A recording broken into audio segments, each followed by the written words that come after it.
enforcers of orthodoxy should respect freedom of expression. Dr. Lance O'Sullivan jumped on stage at a screening of the documentary Vaxxed to share his pro-vaccination views. Opinion: free speech is a cornerstone of democracy, but we can never take it entirely for granted. On polarizing issues, its limits are constantly tested. Dr. Lance O'Sullivan got up on stage at a KITIA screening of the controversial anti-vaccination documentary Vaxxed last week and told the audience that their attendance would cause babies to die. O'Sullivan is a much-admired doctor in Northland. He was New Zealander of the Year in 2014 and an impassioned champion of vaccination programs.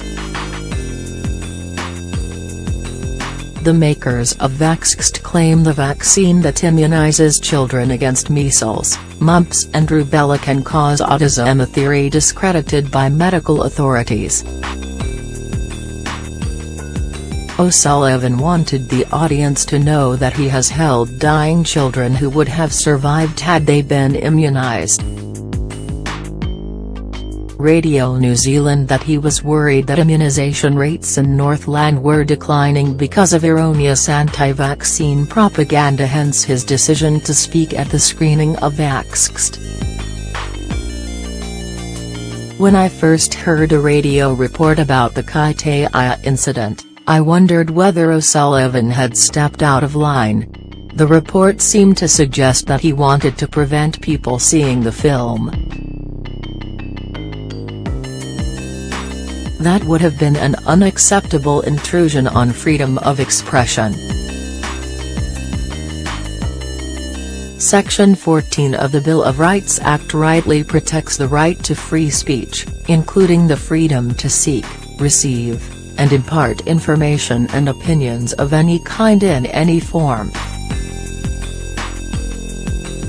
The moment we start suppressing opinions, no matter how overwhelming the arguments against them may seem, we are on a slippery slope. True test of free speech is our willingness to uphold the right of people to say things that we don't like.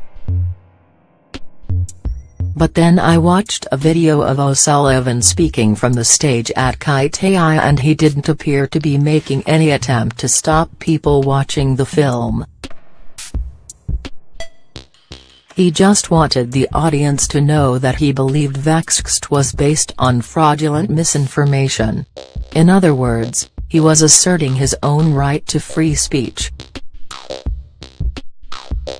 O'Sullivan reportedly performed a haka, which seemed gratuitously confrontational, but otherwise he seemed calm and respectful.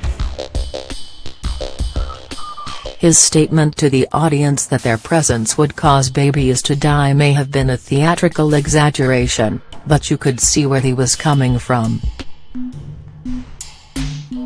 Unfortunately, O'Sullivan later spoiled it all by saying, in an interview with the Stuff website, that health professionals who reportedly attended the screening should be sacked. This time he did step over the line.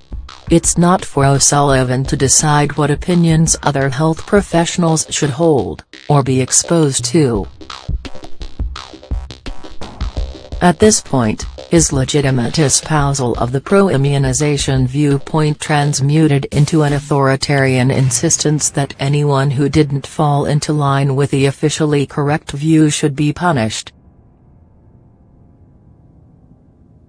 It produces the type of cowed, conformist groupthink that we see at its most extreme in places like North Korea. Liberal democracies are based on a contest of ideas, and we can have that contest only if competing ideas are publicly weighed undebated. People can usually be trusted, when presented with the evidence, to figure out which argument is the correct one. Stifling free speech by suggesting people should be sacked for deviating from the approved view is a denial of democracy and intellectual freedom. Unfortunately, however, it's typical of the ideological totalitarianism that increasingly taints public debate, the more so since social media platforms made it easy to gang up on dissenters and intimidate them into silence. We see this manifested in all sorts of ways. Climate change doubters are constantly shouted down on the spurious basis that the science is settled. It's not. In Australia, family-owned brewery Coopers was recently subjected to an aggressive boycott simply because it sponsors the Bible Society, which opposes gay marriage. Intolerance of dissent takes a variety of forms, but the ultimate aim is always the same: to silence the dissenters.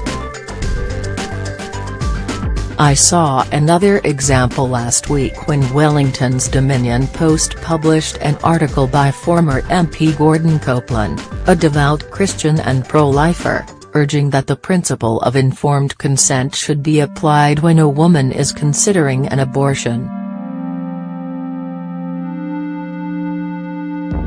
It was a thoughtful, sympathetic and carefully argued piece that acknowledged the complexity of the abortion issue. But a letter in response, from an abortion rights activist, attacked Copeland's article as a paternalistic and sexist rant. He had committed the ideological offense, as a male, of writing about abortion, which some feminists consider none of men's business. Whatever anyone thought about Copeland's argument, there was no way his article could be described as a rant, which my dictionary defines as an angry tirade. But the enforcers of ideological orthodoxy have little respect for semantic precision. If you want to disparage an opinion you don't like, you label it a rant. We can add this to the repertoire of tactics used to deter anyone foolish enough to exercise their right of free expression.